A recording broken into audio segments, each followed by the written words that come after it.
Life can only be understood backwards, but can only be lived going forward.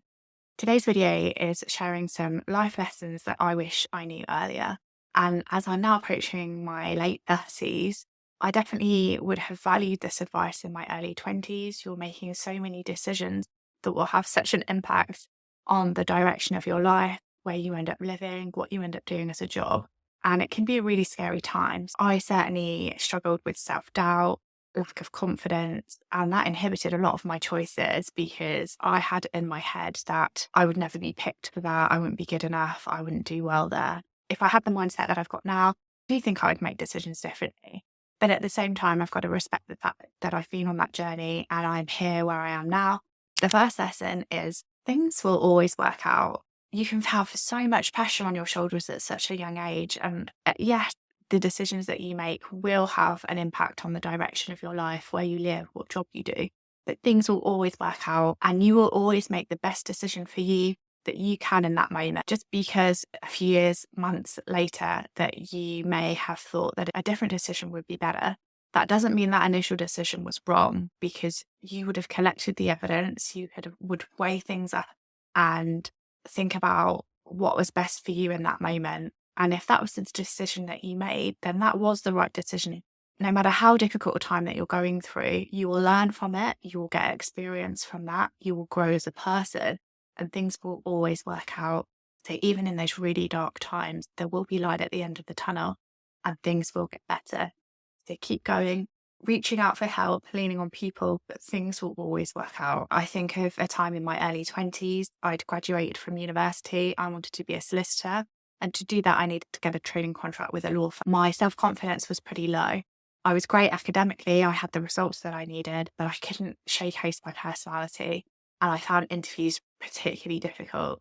The fact that I was getting rejected then knocked my confidence further and I performed less well. I was in this vicious cycle of where I would get lots of interviews because my academics and my application was good, but then I couldn't showcase the real me. And that was really hard for someone that was lacking in confidence to then get this stream of rejections. And I knew that I needed someone to accept me to be able to become a solicitor, which at the time was just everything that I wanted. I'd worked so hard throughout school, university to get the results that I needed. But when I couldn't believe in myself, then I was just being the block. I had to do a lot of work on building up my confidence, building up my interview skills. There was certainly a time where I felt that I was never going to get a training contract and I was never going to be able to become a solicitor, but things worked out. I got there eventually. Just because something isn't on necessarily on the same timeline as that you would expect or want doesn't mean that it won't happen. So you only fail if you give up. So I would encourage you to keep going, keep chipping away, and don't give up on those dreams, because if you put the work in, it will come eventually. And this connects really nicely to the next lesson, which is focus on what you can control. Now, this is a huge thing if you can master it, and it takes a little while to get your head round, but we can control so very little in our lives. We can't control what other people say, what they think, how they behave. We can't control the weather. We can't control what our boss will do at work. We can't control how our children may behave or whether they sleep at night. One of the very few things that we can do is control our behavior to a certain degree and our reaction to something. So if we can focus on what we can control, which is generally our reaction to something, that's huge. So if your boss is not nice to you, you can't control that. You can control your reaction. If you are saying to yourself, they're just having a bad day, it's not really me, I don't need to react in this scenario, I can just stay calm and serene at the moment. And if you're going out for the day and it's meant to rain, you can't control that, but you can control your reaction to that. No worries. I'll bring a raincoat, I'll bring an umbrella, we'll have fun regardless. You don't have to let that rain ruin your entire day. That's your reaction. You can't control what other people do, what other people will think of you. But if you're not worried about that or let it wash over you, that's hugely powerful. So let's start focusing on our own attitude, our own behaviors, our own reactions, our own habits. Let's focus on what we can control. And once we relinquish trying to control everything and realize that we're only in control of what we can, that opens up endless possibilities for us. We don't have to be stuck in this negative spiral, focusing on our own journey, our own growth, The next lesson is that growth happens outside your comfort zone or when you stretch that comfort zone. I mentioned earlier that I was really lacking in self confidence when I was applying to be a solicitor. And I had in my head that there's no way that I'd be able to move to London, that I would never got a job at a big law firm because it was never for me. And in actual fact, that's not something that happened. I just didn't apply for big law firms in London. I chose at the time to stay in my comfort zone, although I was stretching where I was. And I think that's probably one of the decisions that I regret the most of not going to London at that time in my early 20s. So think about your own journey. Are you getting in your own way? Are you holding yourself back? Are you doubting what you can do in your own abilities? And how is that impacting the decisions that you're making? Think about that growth. If you can stretch your comfort zone, stretch what feels uncomfortable, you'll soon learn very quickly to become comfortable in that situation. And you've grown as a person, you've increased your skill set, you've increased your experiences. And you need to go for it sometimes. Do those things that make you feel uncomfortable. Take that leap, have that courage, and magical things will happen. I still managed to get my training contract, still became a solicitor, and I now go to London very frequently. So going back to the first lesson, things will always work out. But I think I'll always have that little bit in my head of maybe if I'd done that bit earlier or gone for it and not got in my own way, then things would be different. They won't necessarily be better, but if I could pass on that lesson of really stretch yourself and go for things outside of your control, that would make me happy. When you can learn to take chances, in spite of the fear that you have that courage to go for it, everything will change. Growth lives in that area of discomfort. If you can lean into it, you will really feel the benefits of that. The next lesson is prioritizing your health and well-being.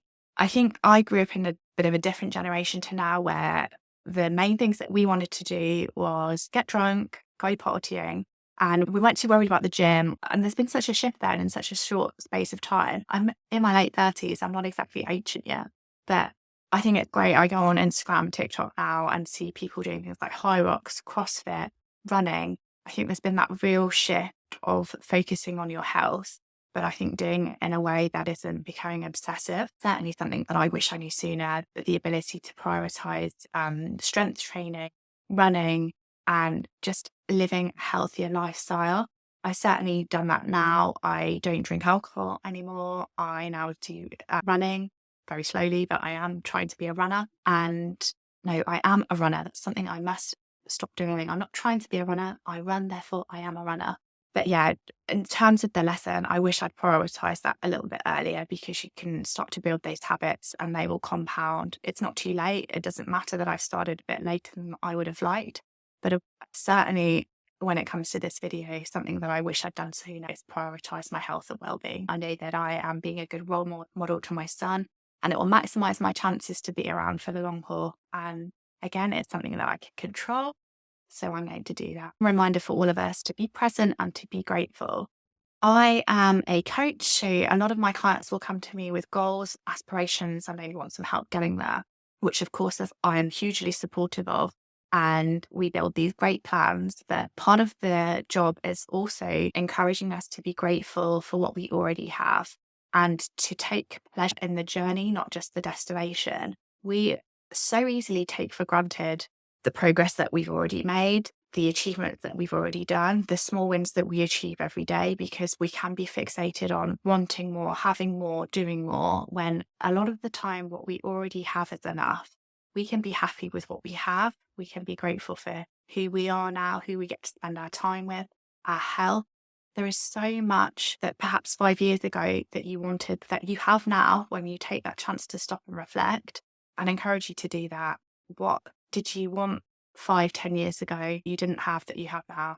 For me, I am that solicitor that I worked so hard to be. I have my own business. I have my son. I am married. Life has this way of sending you on the right path that it will all work out in the end. Yes, strive for those goals, those aspirations, but enjoy the process. Don't forget to think about what you've already achieved, but be grateful for what you already have.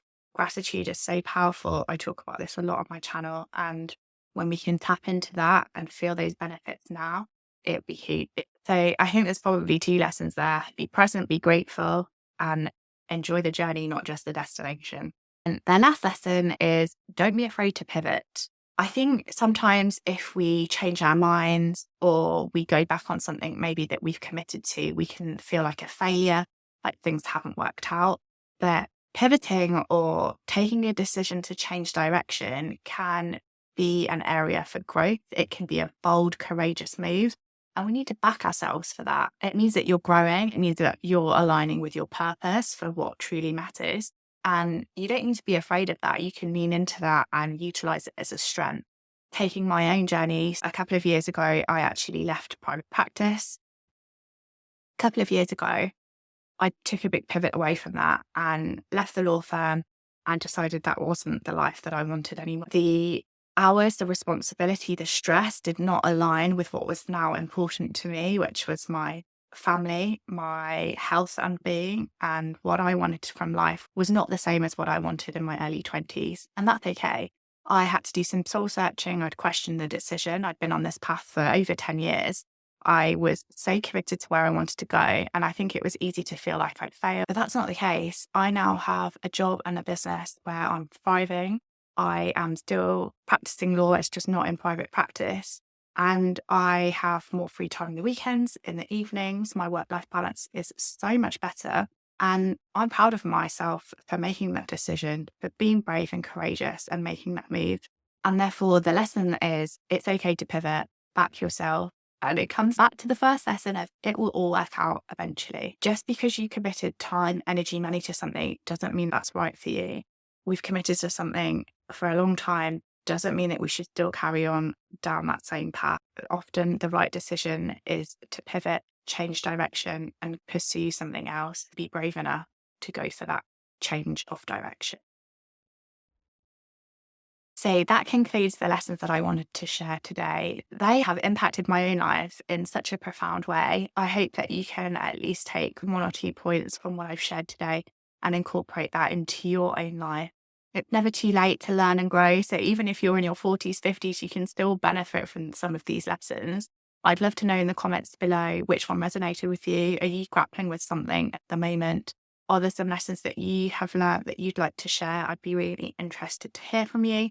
Don't forget to like and subscribe to my video. I am so grateful that you have watched, and I'll see you in the next video.